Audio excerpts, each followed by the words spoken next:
your time is your knowledge, and that's the value that we're giving to the projects and the clients. So there is that aspect of how many hours do you work, what can you do within these hours, and you've really got to be realistic. If a client turns around and says, oh, can you make all these maps and all these applications and code all this within a day, you really have to know your skill and say, actually, we can do something like that, but we need a bit more time. You've really got to understand if it's going to take you a little bit longer. Welcome to another episode of the Mapscaping podcast. My name is Daniel, and this is a podcast for the geospatial community. In just a minute, you're going to hear a conversation between myself and Sophie Willett. Sophie is an early stage geospatial professional. She's been working as a consultant for the last year and a half. This podcast episode today is part of a small series of episodes that I want to publish that's going to focus on geospatial students and early stage professionals.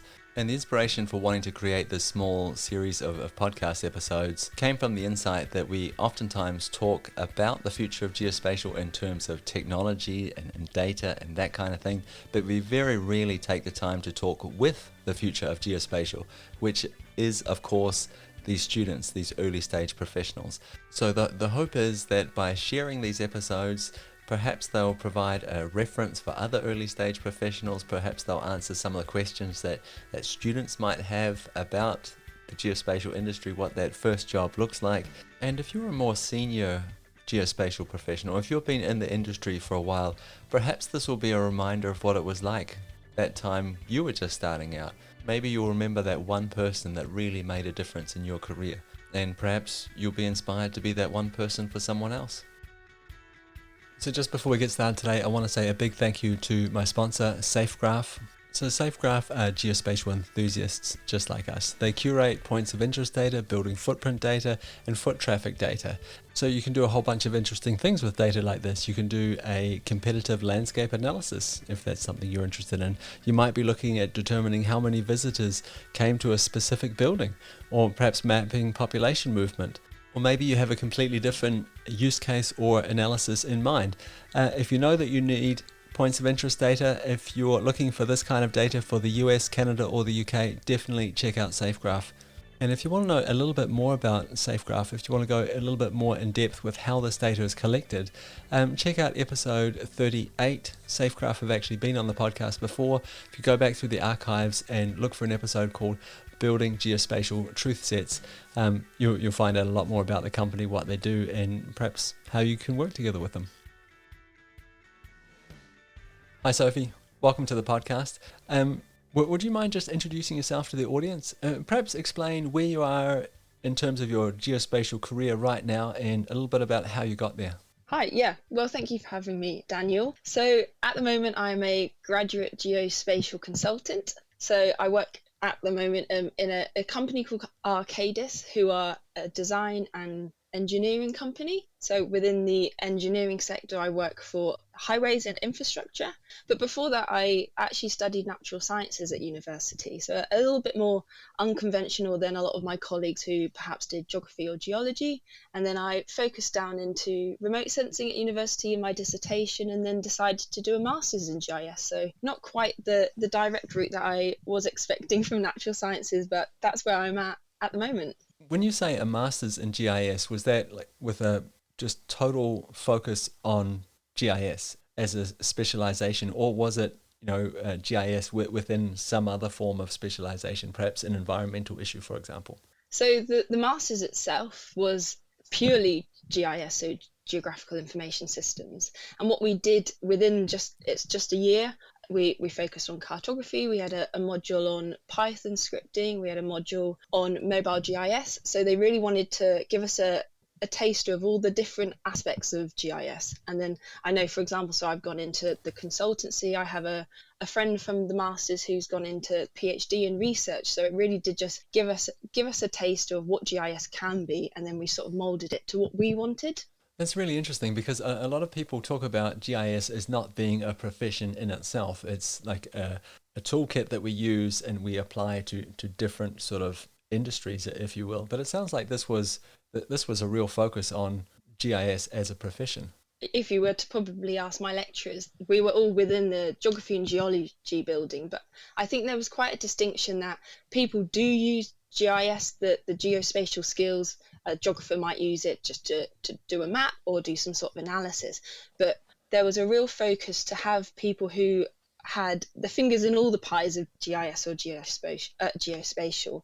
They really wanted us to be skilled in being able to adapt quickly to the world of analytics and have a little bit of skill in it, and being able to develop and flourish in perhaps something, whether it's remote sensing or the cartography side of it. I think the lecturers, and I found a lot of the people doing it, wanted, like you said, it's a toolkit, but if you have that toolkit, your flexibility and ability to pick up the skills quickly and apply them to a range of projects makes you different from perhaps just a geographer who has the knowledge of the earth, of the people on the earth, and it's developing that skill to be adaptable. I think that's why I really like the GIS master's idea, because I thought, well, actually this is gonna teach me a range of things, and the opportunities in the future are endless. I could go into anything I wanted to, and that's really why I chose it as a master's rather than going straight into employment after studying natural sciences. Okay, so you've got this GIS masters, and you mentioned earlier on that you're working as a geospatial consultant. Can you give us an idea of what your day-to-day looks like when you're working as a geospatial consultant?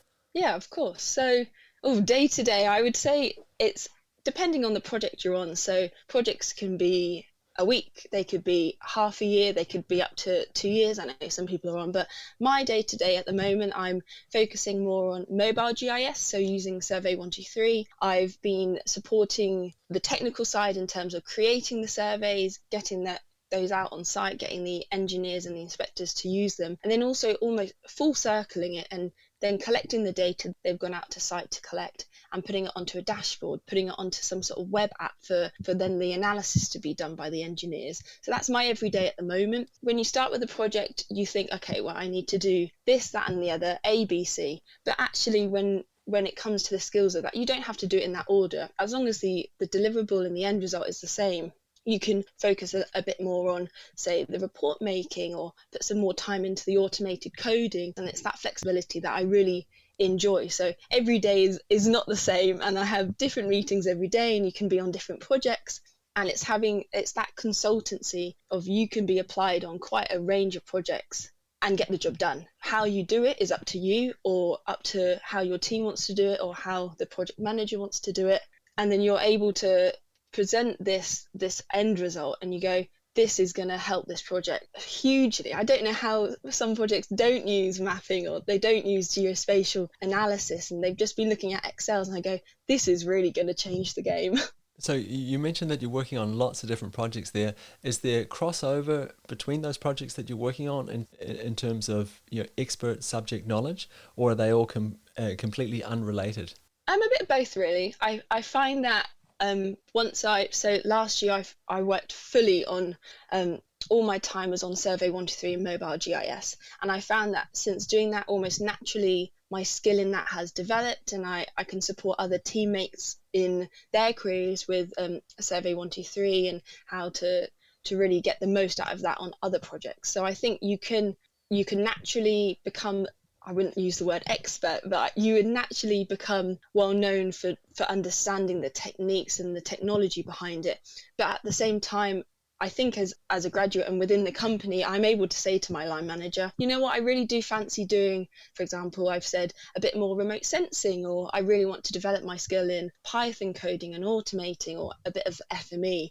And they're able to accommodate what you would like to learn, and if there's any training you need to do. So it really depends how you want to approach it. If you want to become a specialist in just this small part of the umbrella of geospatial and GIS, or if you want to keep your skills broad and your toolkit as full as you like. So thank you very much for sharing that with us. It sounds like you've got an incredibly flexible workplace.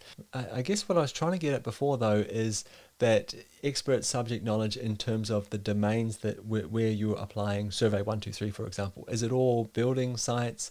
Is it transport, for example, or something different? Is there any crossover between those application areas? So within the company that I work for and the team we're in, we're mainly highways, and we do a lot of rail work and the infrastructure there. So for example, in the past, Survey 123, I've worked with a client who is the river waterways, and they use the Survey 123 surveys. They use them for just asset inspections. So I can use that knowledge of, okay, well, these inspections, they will want photos, they want to be able to add a load of text, they want their location to be collected, and apply that to perhaps a slightly different assignment, for example, risk analysis, or if the inspectors want to go out and analyse, I don't know, pavements or some sort of council work, that there's always slightly bit of a crossover. And I think sometimes the way it's approached can be similar. So you've got the same building blocks of, okay, how do I create a survey? How, in terms of mobile GIS, how is the user going to use it? And it all adds on top of each other, but not necessarily the same topic or the same assignment or project. There can be different clients, you'll be working with a slightly different team. They will sometimes want a slightly different outcome. So whether they want, is it a dashboard? Do they want a web map? Do they want reports to be generated? Do they want it within a geodatabase so that they can just extract it and stick it in a model? It really does vary depending on quite a few different aspects. That all makes perfect sense to me. So you had this formal education in geospatial, a master's in GIS, and you mentioned topics like Python, mobile data collection, and remote sensing, and it sounds like you're working actively with some of those in your current role. How well do you think that master's in GIS has prepared you for the tasks that you're asked to perform today? I would say I would struggle if I hadn't done the master's in with the work I'm doing now. I think I know a lot of people who don't have the masters in GIS. Perhaps they did geography, or they've played around a little bit with coding, and that definitely gives you a head start. I think what the masters did was provide the opportunity for me to explore these different techniques and topics and themes, and almost work out, okay, I never thought I would enjoy coding. I always thought computer science, that's not me. I like a bit of maths, but actually in my everyday work, that's what I try and bring into the project. I try and bring some sort of coding and automation to give the project the advantage and hopefully make things easier for people. And I think that's what the master did. It allowed me to explore and just try new things. And it like I said, we had a module which was cartography, and then we had coding, and then we just had some simple geoanalytics. And it was having a month or so and a module to experiment and to provide deliverables on those topics. I was able to go, now I can go, okay, well, I did that in my master's. I wasn't great at it. Maybe I'd need a bit more training. And it was having that sort of exposure to them over the year for me to say, oh, I can say to my line manager, I know how to do that, or I've had some experience in that. And it just starts the conversation of whether you either want to explore what that means for work now, and whether you want to be popped on that project, or if you don't. And there are quite a few topics I can go, well, actually, I don't fancy doing that for this project. Is there something else I can work on? Or if I compromise and we do this project, can I then focus a bit more training and do some personal development in this other topic like remote sensing, or that can lead on to sustainability? So yeah. It sounds like you're doing a really good job of being proactive and taking charge of your own learning, I guess, and the experiences you want to have and gain while you're working. Is that difficult to do? Because I think when you've just started out in an organization, you might feel like you're coming across as being very demanding or perhaps entitled. How do you not feel like that? Or what makes it easier for you to have these conversations with your line manager? I think, well, to start with, you have to have quite an open relationship with your line manager. My line manager, she's fantastic. She's really got my back in anything I want to do. And I agree, when you start out in full-time employment after university, you feel like perhaps you can't ask questions, you can't give your preference or your priority on some sort of project or the work you want to do. But I find that as long as you approach it respectfully and say, well, I've had experience in this and I know it's not really my cup of tea, I think most employers will listen to that. And I think that's something, in terms of when I was looking for a job, I wanted a people focused company. I hadn't worked in an office before the job I'm in now, and it's something that I was conscious of, that I could just become someone in a suit who rocks up 9, finishes work at 5:30, goes home. But I really wanted to enjoy work, and I think that's why I actively put a lot of effort into my personal development. And that's something that the company I work for, Arcadis, they're really keen for you to do, because they don't want you to be bored. They want you to excel in what you're good at. And until you find that's why I try and ask for different opportunities, and you've got to seek that out, because at the end of the day, that's your responsibility. And I don't want to be here in 5 years' time with no progress and saying, well, I've got nothing to prove for the last 5 years. There's no harm in asking, really. I really admire that approach. I think it's, it's proactive, and it's going to ensure that you get the experiences that you want to have. I think it's really, really clever, but not particularly easy to do. So hats off to you. So this is your first job, I believe. How did you get the job? What did the process look like for you for applying for this job? Oh gosh, it was stressful and difficult, and I think anyone that says otherwise is lying.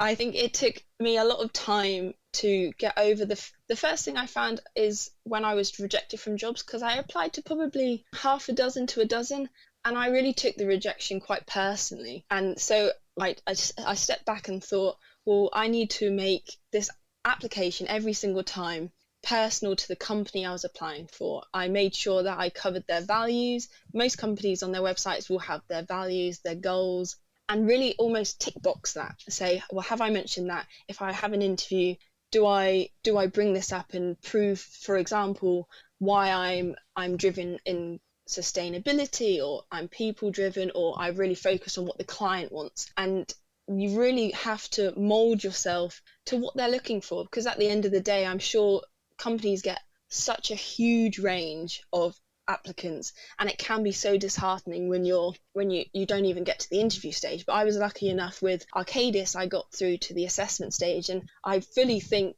it was the assessment and not my interview or my application that allowed me to get the job where I am. Because with the assessment day, so we travelled down to London. There's quite a few of us, and they gave us a task of building something with Lego, working together. But actually, I realised what they're looking for is how you interact with everyone, whether you go and talk to the assessors at lunchtime, whether you are just an open-minded person. So that's what I really tried to focus on. You've got to work for the company you're going to apply for. You've got to really prove yourself to them, not necessarily the qualifications, because at the end of the day, if you get past the questions in the interview stage, they know you're qualified. They want to know who you are, and the proof is in the pudding. That hopefully that's where I was able to succeed, by just proving that I was the sort of person, hopefully, that you would want on a team, and vice versa. You're also assessing whether the people in your assessment day and in the interview are they people you want to work with. So you can still be slightly fussy, and you can come away and go, actually, that's not really the environment I want to work in. But luckily for me, the one with Arcadis worked really well. I think that's really amazing that you could see that you could see what they were actually looking for here. We're not, who cares whether you finish the project or not with the Lego, right? That this has no impact for them. There's no benefit for them if you finish building the Lego or not. It's how you work as a team. And then you started thinking, like, other thoughts around that, like, okay, not just how we work as a team, how do we interact with them? Do we come up to them at lunchtime? Do we ask questions? Because that's going to be a big part of your working life. I think that was brilliant and a really amazing insight that you had there. So a lot of people, I think, when they go to some of these assessment days or a part of an application process, they might feel like the traffic is all one way, right? People are asking them questions and they're responding. You sound like the kind of person who perhaps flipped that a little bit on its head and started asking questions of the people involved in the application process of the business. If that's the case, could you give us an idea of some of the questions you wanted answers to? Yeah, so I remember my assessment day quite clearly, and the interview was with someone I now work with. He's in my team. And I remember going to the interview so there was the assessment day was a few interviews, and then a group activity, like I said, and then just a lunchtime. And with the interviews, they asked me, what sort of work do you want to go into? Where do you see yourself in, 5 years time?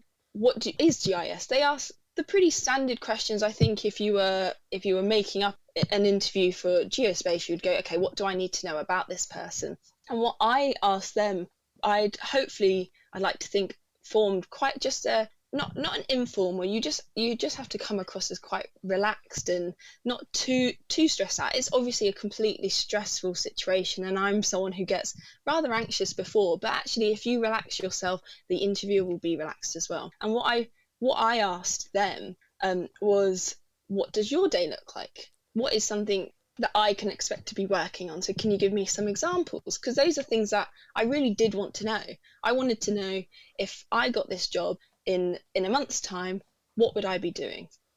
Where are the locations of the clients? Do you meet the clients often? And it was questions that perhaps on the job description they would say, oh, it's quite vague. You'll be working on these sorts of projects. What can you give me an example? And I really actually found, when you ask specific questions like, can you give me an example of a project I might work on, or how many other graduates are there? What's the team like? They showed how passionate they were about the job as well. And I think maybe it's perhaps would be different if you were interviewed by someone who was just in the recruitment team. But because within this GIS team we were interviewed and the assessors were part of the team themselves, you really got an idea of what the team was like. And it was trying to establish if I would fit quite well into that, really. So earlier on, we talked about some of your hard skills. We mentioned this mobile data collection, Python, remote sensing again.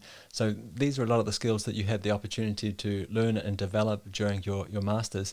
And I'm sure you thought, or maybe you still think of them as being key skills. But now that you've been out at work, in a working environment for the last year and a half, what do you think your key skills are today? I think that's a good question. I think technical skills, I think what really changes the game and levels up how other engineering teams see GIS is the automation side, the data management. But in terms of, I think, quote, is soft skills, which I think are almost just important, if not more important.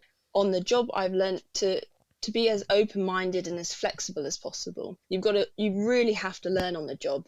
Geospatial work and the GIS topics that I cover a huge amount of skill types, and you've really got to be able to not necessarily bounce around from one skill to the other, but sit down, refocus your mind. I always joke that if I start doing some coding, I can code in Python and R, but if I haven't done it for a couple of weeks, it almost looks like a foreign language to me. And once I've got a task where I have to use that sort of language, I almost have to retrain my brain. You've got to rewire it, just as the same as if you had a cartographic topic or a project, and then you quickly flip and you're on some sort of FME or data automation. You really have to be able to quickly rewire your brain to go, okay, change gear, let me think about this in a slightly different way. And as well as to consider why you want to why you're doing this skill, why you're doing this sort of topic or the technique. You've got to think, what's the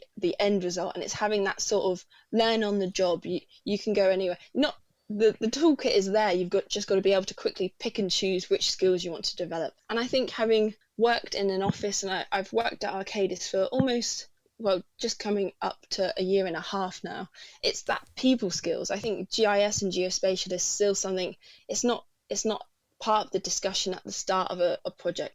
And you've really got to build that relationship to help people understand what it is, really, what GIS even stands for. There are so many acronyms, and also why it's good for their project and why it's going to help them. So you really have to have those, like I said, soft skills, but to bring yourself and the skill set and GIS to the forefront of people's mind, to say, this is worth your time. Let me do this for you. So are you also involved in the selling in of, your skills to these different projects, or are you like a resource that they already know that they need? Because I think there are two different things there. If they already know that they need someone like you who can do the things that you can do, if you're a project manager, you take down these things from the shelf. Okay, these are the default things we need to do this project. They take them down, plop them into the project. But if they don't know, then sometimes you have to go out and actively sell your skills, which is, I think, what you were getting at just before.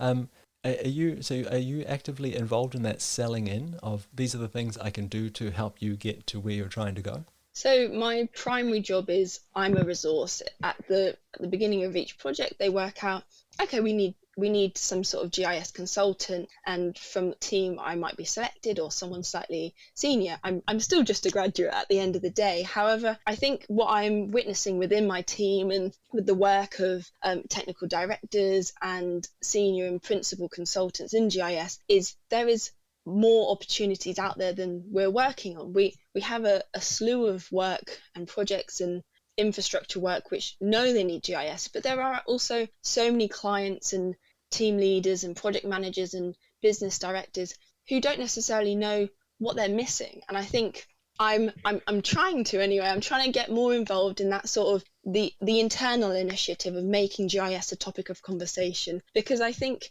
what is quite perhaps a small task to us can really change and help the project. So an example I can think of is I was in a meeting and someone said, oh, it would be really great if we could map this data or just have a look at it. And we went away and said, well, that's quite simple. You have point data, we'll pop it on a map, maybe give him a dashboard, some sort of approval process, do the symbology. And you'd be surprised by how little people think of the symbology and mapping when they look at data. And that really allowed people visually to view the data and go, oh gosh, whether we have a problem there, or that's something that we've not thought of because we've not seen it in this sort of way before. And I think there is an aspect still to GIS and geospatial work where we have to sell it, not necessarily for monetary value, but you have to sell why it's worth the time and the effort to hire geospatial and GIS consultants to get involved, because they don't know.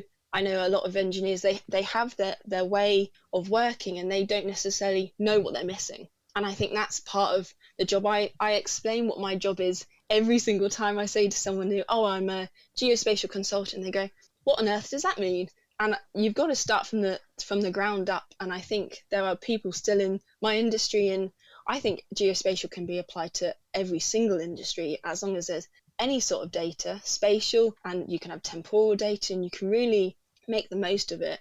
And I think we've still got to, as a GIS and geospatial professionals, it's our job to sell it to everyone who doesn't know what it means and what it can do for them. I think I'm in that position where I'm luckily able to be resourced, but I also want to actively within the future work with the team to say, let's make it part of the conversation from the very, very start, because GIS really has the potential. I really like your approach there. It sounds like you're acting as an ambassador for yourself and for the industry. And I think that's a really, really, really clever thing to do. So I notice in your title there, it's geospatial consultant. And sometimes when we see consultant in a title, there's this expectation of billable hours. So you charge for the amount of hours that you work. Is that something that you've experienced in your job? Yeah, so I've had a small bit of experience in terms of project managing and managing my time, and I think consultancy, and that's just the nature of the environment that I work in and the team works in. You do have to bill your time, because your time is your knowledge, and that's the value that we're giving to the projects and the clients. So there is that aspect of how many hours do you work, what can you do within these hours, and you've really got to be realistic. If a client turns around and says, oh, can you make all these maps and all these applications and code all this within a day, you really have to know your skill and say, actually, we can do something like that, but we need a bit more time. You've really got to understand if it's going to take you a little bit longer, if the client's being reasonable. And if you can't say yes to everyone, you really have to understand where you draw the line and go, let's sit these people down and say, this is what we can do for you, but we need to be paid. At the end of the day, my salary isn't calculated off my billables. It's not like recruiting or anything within that sort of sector. But there is a lot of effort done by people slightly higher than me in what are they going to be working on in this time? How long is it going to take myself or a colleague to do this? And is this reasonable? Are we asking too much, or can they be pushed a little further in terms of skill? Do they need a bit more training in this? So that there's the flexibility, but at the end of the day, it's still a business and you've still got to make money. I completely understand the business side of it. I understand why people do it. I just think when we first start out in the industry and it's the first time that we have to be on the hook for the hours that we're billing and the work that we're producing, I think it can be a little bit intimidating for a lot of people. Has it been intimidating for you? I think I found it quite not difficult. When you start out, you have to fill out your timesheet and you go, gosh, how many hours did I spend on this? Or, oh, that I spent too many hours on that. That's something I really need to improve on. But you do get used to it quite quickly. You realise that, especially if you're on quite a few different projects, that at the end of the day, they're just trying to not waste it. Well, not waste. They don't want to spend all this money to have this one little solution. So it's not a battle. We're all within the same company and we all are striving for the same goal. But you want to be mindful that I work 7.5 hours in a day. What can I do in that day? And I start the day at 8:30 and I see what I need to do and think, how long do I think this is going to take me? There's a bit of flexibility of, okay, well, if this goes wrong, which is often the case if I'm working with Pro or Survey 123, if anything crashes, but you very quickly get in the mindset of, okay, I've spent several hours on this. Let me now go and work on this. Or, okay, it's the end of the week.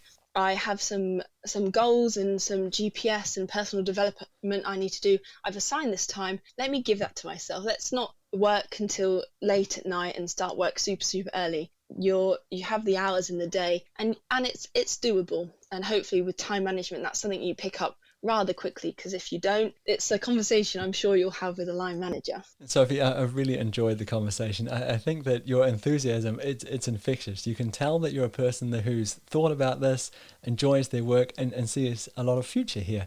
Just to sort of round off the conversation here a little bit, is there anything that you think in terms of geospatial and your career that is the most exciting for you right now? At the moment, I think I'm still in the early stages of thinking, I want to try everything. My GIS life started with remote sensing. That's something I want to come back to. I'm really quite driven to incorporate sustainability and work on projects that have that as a important priority within the project. So that's something I really want to get more involved with. And I think having a year and a half, I don't, people say, I've got a 10-year plan. I have probably a couple of years plan. I know what I'm striving for now, whether that will be the same in 5 years time, but I know that the next steps, what do I need to do to get there? And it's not necessarily moving upwards all the time. You can expand. I'm hopefully going to be working with some initiatives internally and with the local community, and it's working out how can I enjoy this and make it as beneficial to me and the company as possible. Sophie, thank you very much for your time. Again, I've really enjoyed talking with you, and I wish you all the best with your career. I'm sure it's going to be a brilliant one. But before I let you go, would you mind letting the listeners know where they can go if they want to reach out to you and perhaps ask you some questions or connect with you? Yeah, of course. Well, thank you for your time as well. So I'm on LinkedIn, Sophie Willett, which is WILLETT, and I do have a Twitter page. It's at Soph Willett _. It's something that I'm really trying to push myself to use a bit more. I'm part of a social media campaign with the Early Careers Network, so we use that as well. So I'd say to anyone who's looking to get into geospatial to have a look at the AGI's Early Careers Network page and Twitter page. And I think LinkedIn and Twitter can be some fantastic tools, so feel free to drop me a DM or drop me a message, and I'd be more than happy to answer any questions anyone has, really. Thanks again, Sophie. Brilliant. Thank you, Daniel. Once again, a huge thank you to my sponsor, safegraph.com. So these guys do an incredible job of curating points of interest for the UK, the US and Canada, and they do a ton of work for the community in general. They are one of the founding partners behind the PlaceKey initiative, which is worth checking out if you haven't heard of it before. And also they have built this thing called the Data Consortium, where they've built a community around academics working on their data. So they give free access to academics and a lot of support as well, which I think is absolutely brilliant. So if you're in the market for points of interest data, check out safegraph.com. I'll put a link in the show notes to make it a bit easier to find, and just realize that by supporting SafeGraph, you're also supporting all of the great work that they're doing for the geospatial community at large. I really hope you enjoyed that episode. That was Sophie Willett. I will put a link to her LinkedIn account in the show notes so you can connect with her there if you want. So there was a couple of things that really impressed me about Sophie. The first one was that how proactive she is. Here's a person who's really taking responsibility for their own learning and for their own progression, and that it's a positive proactivity as well. It's not you never get the feeling when you're talking to her that this is something she's been forced to do. This is something she wants to do. She's driven by curiosity, and she wants to learn these skills. And she's not waiting for somebody to come along and say, hey, it's your time now. She's not waiting to be picked. She's picking herself. And she's doing that by introducing people to GIS, telling the story, by working as an ambassador for herself, for her skills, and what GIS can do for the people on the other side of the table. At no point during the conversation did Sophie refer to herself as being an expert, but I am sure that she understands that she's expert enough to meet the expectations, to solve the problems, not to perfection, but in a way that's good enough, in a way that meets spec. She's also expert enough to provide things that the project wasn't necessarily asking for. And she talked about using Python to automate processes and how this, like her skills learned on one project, could benefit another project. She's expert enough to see the overlap there, and she's expert enough to make the time to experiment. And this is one of the big pieces of advice that John Nielsen gave us in the episode about communicating with maps. And his advice to young professionals was to make that time to experiment, to ask yourself the question, like, is there another way? What would happen if? So I'm sure you can see the tension here, the tension between doing what we are being paid to do and running these small experiments. And one thing that really helps me to understand whether this is something worth trying are these three questions. And they are, who is it for? What is it for? And if it fails, do I get to try again? And I think once you've answered those three questions, you'll have a really good understanding whether this is something that you should be experimenting with. And that's it for another episode of the Mapscaping podcast. Thank you very much for tuning in again this week. It's much appreciated. As always, you're more than welcome to reach out to me on social media. You can find me at Mapscaping on Twitter, and just search for host of Mapscaping podcast on LinkedIn and I'll show up. I would love to connect with you there. If email is your thing, you are more than welcome to reach out to me on info@mapscaping.com. And if you don't want to reach out to me at all, well, that's perfectly fine too. I'll be back again next week with another podcast episode. I hope that you'll take the time to listen. Okay, talk soon. Bye.